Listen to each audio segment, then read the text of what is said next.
সুপ্রিয় শিক্ষার্থী বন্ধুরা, এসএসসি 2021 অ্যাসাইনমেন্ট নিয়ে কাজ করছিলাম।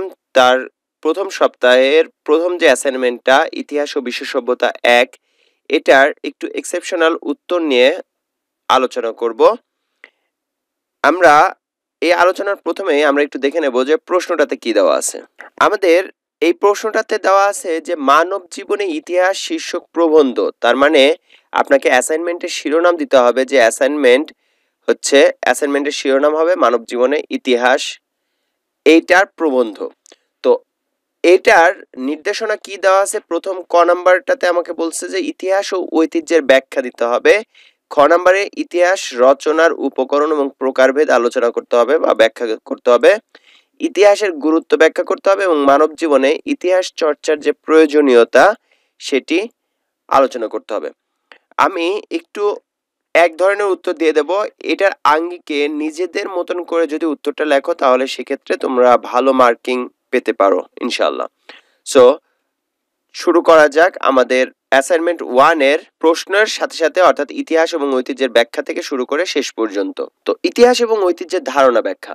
ইতিহাস শব্দটির উৎপত্তি হয়েছে ইতি শব্দ থেকে, যার অর্থ হচ্ছে ঐতিহ্য।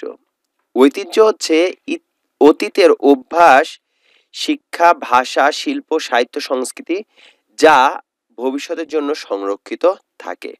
এই ঐতিহ্য এক প্রজন্ম থেকে আরেক প্রজন্মের কাছে পৌঁছে দেয় হচ্ছে ইতিহাস। যেমন আমরা গত শতাব্দীতে কি হয়েছে সেটা যদি এই শতাব্দীর মানুষ জানতে চায়, তার মানে সেটা ইতিহাসের মাধ্যমে জানতে হবে।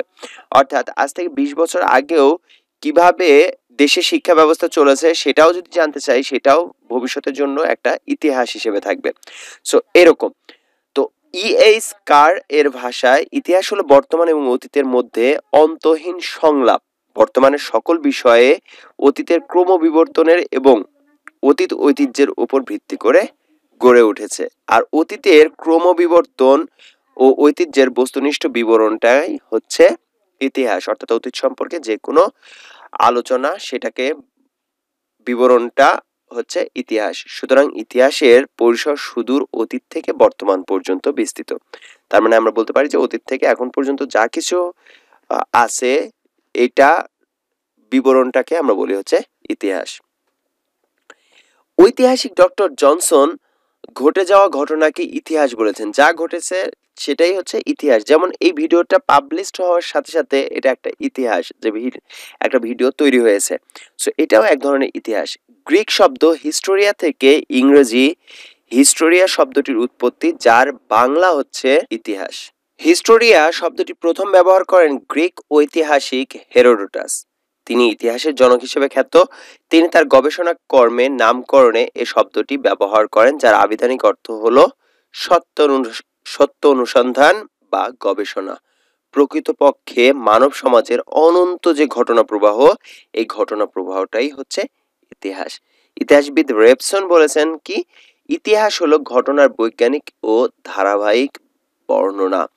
আপনারা একটু চেষ্টা করবেন যে লাইনগুলো বিভিন্ন ঐতিহাসিকদের মতবাদ আছে সেগুলোকে একটু ডিফারেন্স কালি দিয়ে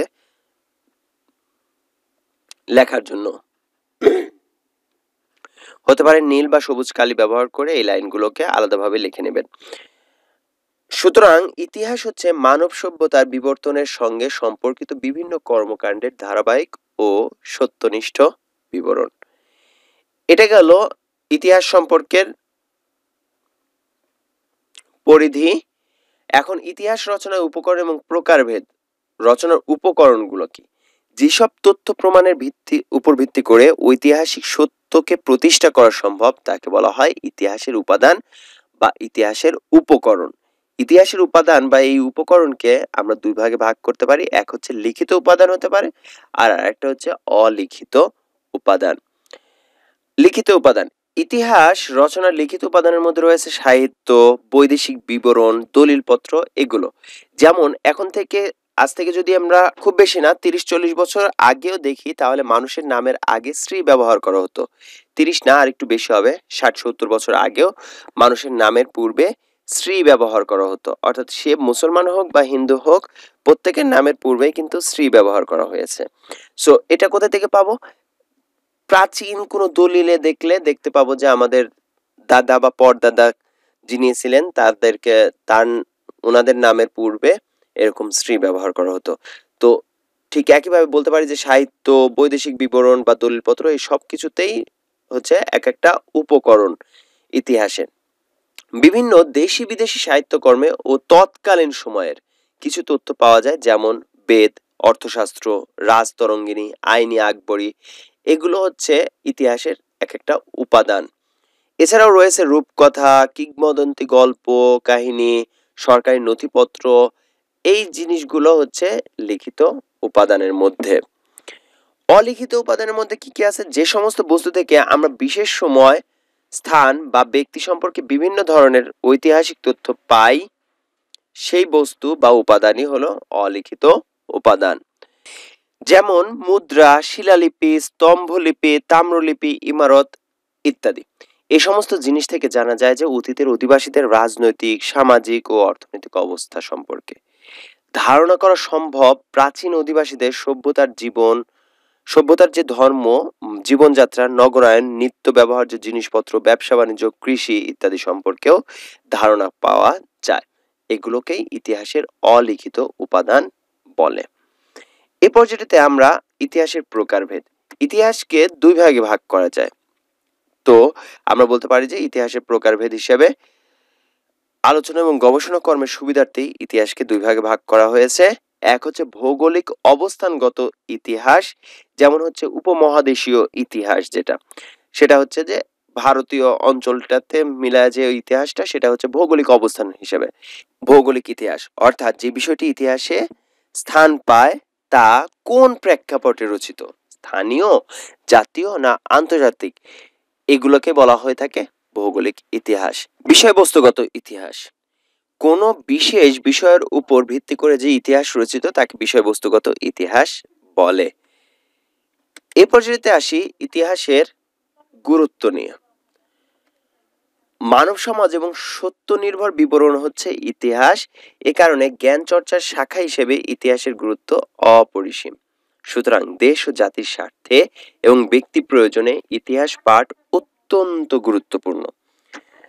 তো প্রথম যে গুরুত্বটা সেটা হচ্ছে জ্ঞান ও আত্মমর্যাদা বৃদ্ধি। অতীতের সত্যনিষ্ঠ বর্ণনা মানুষের জ্ঞানের পরিধি বৃদ্ধি করতে সাহায্য করে। আর এই বিষয়ে যদি হয় নিজ দেশ ও জাতির সফল সংগ্রাম ও গৌরবের, তাহলে তা মানুষকে দেশপ্রেমে উদ্বুদ্ধ করে, সেই সঙ্গে আত্মপ্রত্যয়ী, আত্মবিশ্বাসী হতেও সাহায্য করে।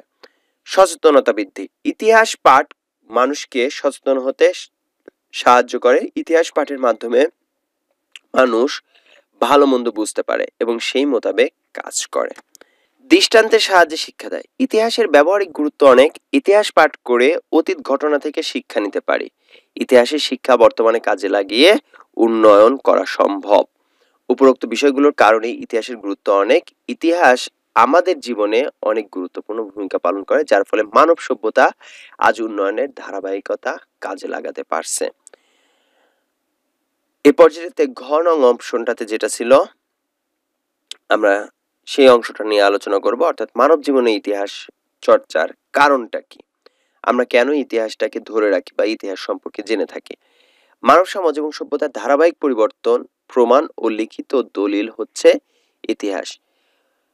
পরিবর্তনের যে প্রমাণ এবং লিখিত দলিলটাই হচ্ছে ইতিহাস। ইতিহাস পাঠ মানুষকে অতীতের পরিপ্রেক্ষিতে বর্তমান অবস্থা বুঝতে সাহায্য করে। যেমন ধরুন, আজ থেকে অনেক বছর আগে ডায়রিয়ার জন্য এক ধরনের টিকা দেওয়া হতো প্রত্যেক বাড়িতে বাড়িতে। ঠিক একইভাবে এই সময়টাতে করোনার টিকাটা দেওয়া হচ্ছে। সো ডায়রিয়ার টিকাটা দেওয়ার সময় মানুষ নিতে চাইতো না, ভয় পেত। এখন যেমন করোনার জন্য ভয় পাচ্ছে। তো এমন হয়েছে যে একটা সুচ দিয়ে 20, 30, 50 জনকে ইনজেকশন দেওয়া হতো। তাহলে কি করা হতো? স্যানিটাইজ করার জন্য পদ্ধতিটা কি ছিল? ওই লোহার যে শিকটা বা সুচটা, সেটাকে গরম করা হতো। গরম করলে পারে তার ভিতর থেকে জীবাণুগুলো ধ্বংস হয়ে যেত। সেটা দিয়ে আরেকজনের শরীরে দিয়ে দেওয়া হতো। এভাবে এমনও হয়েছে যে প্রত্যেক বাড়িতে বাড়িতে গিয়ে দৌড়িয়ে গিয়ে ধরে তারপর ডায়রিয়ার টিকা দেওয়া হয়েছে। তো এই জিনিসটা যখন মানুষকে জানানো যাবে, তার মানে তারা বুঝতে চেষ্টা করবে যে না, ডায়রিয়ার টিকা নেওয়ার ফলে তো কিছু হয়নি। সেটা তো আমাদের জন্য উপকারী হয়েছিল। সো তার মানে এখন করোনার টিকাটাও নেওয়া যাবে।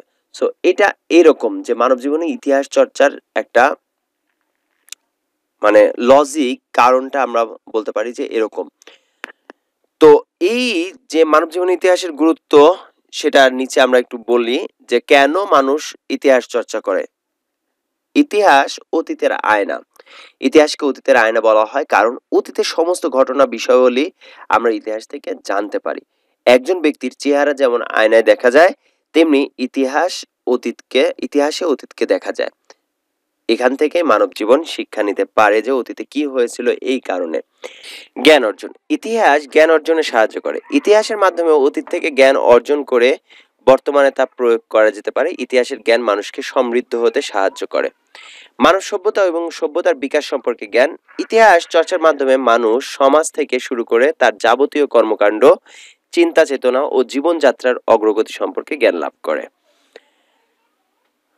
জাতীয় চেতনার বিকাশে। একটি জাতির ঐতিহ্য ও অতীত গৌরবান্বিত ইতিহাস বর্তমানের কর্মতৎপরতায় উদ্দীপিত করে বলে জাতীয় চেতনার উন্মেষের ক্ষেত্রে ইতিহাস চর্চার প্রয়োজন আছে। জাতীয় পরিচয়। আমাদের জাতীয় ইতিহাস এবং ঐতিহ্যের উপর ভিত্তি করে জাতীয়তা বোধ গড়ে ওঠে, যা দেশ ও সমাজের উন্নতি তথা দেশপ্রেমের জন্য একান্ত অপরিহার্য। তাই জাতীয় পরিচয়ের ক্ষেত্রে ইতিহাস চর্চার প্রয়োজন রয়েছে। বর্তমান ও ভবিষ্যতের কাজ নির্ধারণে। ইতিহাস পাঠ করে আমরা অতীতের বিভিন্ন কর্মকাণ্ড থেকে শিক্ষা নিয়ে বর্তমানে কাজ করি এবং ভবিষ্যৎ পরিকল্পনা করি। তাই ইতিহাস চর্চার গুরুত্ব অনেক। অতীতের জ্ঞান বৃদ্ধি। ইতিহাস পাঠের মাধ্যমে আমরা অতীত সম্পর্কে আমাদের অনেক জ্ঞান বৃদ্ধি পায়, যার সাহায্যে আমরা বর্তমানে উন্নতি সাধন করতে পারি। রাজনৈতিক এবং প্রশাসনিক উন্নয়ন। কোন শাসকের রাজনৈতিক এবং প্রশাসনিক কাজ বিশ্লেষণ করে বর্তমানে কাজে লাগিয়ে তা ভালোভাবে পরিচালনা করা যায়, কারণ তারা কিভাবে কাজ করে সফল হয়েছে আর কিভাবে কাজ করে ব্যর্থ হয়েছে তা অতীত থেকেই জানা যায়। সো আমরা বলতে পারি যে অ্যাসাইনমেন্টের শেষে আমরা বলতে পারি উক্ত কারণগুলোর জন্যই মানব জীবনে ইতিহাস পাঠ ও চর্চার অনেক গুরুত্ব রয়েছে। আমাদের জীবন ও সভ্যতাকে আরো এগিয়ে নিতে সাহায্য করে ইতিহাসের জ্ঞান। ধন্যবাদ সবাইকে। আমরা একটু দেরি করে দিই, কেননা বিভিন্ন সময় অ্যাসাইনমেন্টগুলো স্টপ করে দেয়, যাতে করে সেটার কারণে মানুষ বাইরে বের না হয়। আমরাও ওই জিনিসটাই চাই, যেন অ্যাসাইনমেন্ট করার জন্য শুধুমাত্র বাইরে গিয়ে কাগজ কেনা বা হাটে বাজারে গিয়ে ভিড় না জমায়। যখন অ্যাসাইনমেন্টের লকডাউনটা খুলে দেয়, যখন অ্যাসাইনমেন্ট চালু রাখে, ঠিক সেই সময়গুলোতে করলেই হবে ইনশাল্লাহ। সো আমরা এর পরবর্তী ভিডিওতেই আমরা ইতিহাসের পরের অংশটা নিয়ে আলোচনা করব। ধন্যবাদ সবাইকে।